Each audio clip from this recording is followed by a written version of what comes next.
ఇక్కడ కనిపించే కుక్క పిల్ల నైట్ 10ంటికి మమ్మల్ని ఎంత ఇబ్బంది పెడతాదని అసలు అనుకోలేదు. మ్యాటర్ ఏంటో చెప్తాను, వీడియోని అయితే పూర్తిగా చూసేయండి. హలో మామ అందరికి. మామ ఈ రోజు వాటర్ ఫ్లోటింగ్ ఎక్కువ ఉండడంతో కాలంలో ఉన్న చెత్తని కుక్కలతో అయితే క్లీన్ చేస్తున్నారు. ఇలా చేయడం వల్ల వాటర్ అయితే ఫ్రీగా వెళ్తుంది మామ. ఇంకా అలా కొంచెం ముందుకు వచ్చి స్వీట్ షాప్ దగ్గర అయితే ఆగాను. ఇంకా అంతలో ఒక జేసీబీ వచ్చి ఎన్టీఆర్ గారి స్టాచ్యూ ఎదురుగా ఉన్న ర్యాంప్ ని రిమూవ్ చేసింది మామ. ఈ ర్యాంప్ ఆల్రెడీ విరిగిపోయి ఉండడంతో దాన్ని రిమూవ్ చేసి కొత్తదైతే వేస్తారంట మామ. మన ఊరు కూడా కొంచెం కొంచెంగా బాగానే డెవలప్ అవుతుంది మామ. ముందుగా డెవలప్ అనేది ఓవర్ నైట్ లో వచ్చేది మామ, కొంచెం కొంచెంగానే అవుతుంది. కానీ మా సైడ్ రోడ్స్ మాత్రం వర్షం వస్తే చాలా వర్స్ట్ కండిషన్ లో వెళ్ళిపోతాయి మామ. ఇది ఎవరిని విమర్శించడానికి కాదు, రోజు ఇటు సైడ్ నుంచి అటు సైడ్ వెళ్లే వాళ్ళ ఇబ్బంది గురించి చెప్పడానికి మాత్రమే. కొత్త కాలనీకి వాలీబాల్ కోర్ట్ కి యూజ్ చేసే రోడ్ అయితే ఇదే. ఇంకా నైట్ 10 అలా అయ్యేసరికి ఇంటి పక్క మా ఫ్రెండ్ వాటర్ ట్యాంక్ లో కుక్క పడిపోయిందని పిలిచాడు.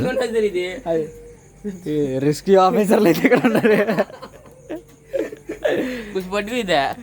బిందు తీసి చెప్తా ఫస్ట్. ఇంకా దాన్ని అలా వదిలేస్తే మార్నింగ్ అలా చనిపోతుందని ఇప్పుడు ఏదోలా తీసేయాలని దిగిపోయాము. మేము ఇద్దరు దిగంగానే అది మమ్మల్ని కరవడానికి వచ్చింది, కానీ దాన్ని వెంటనే పట్టుకుని పైకి విసిరేసాము. ఓకే మామ ఉంటాను, నెక్స్ట్ వీడియోతో మళ్ళీ కలుద్దాం.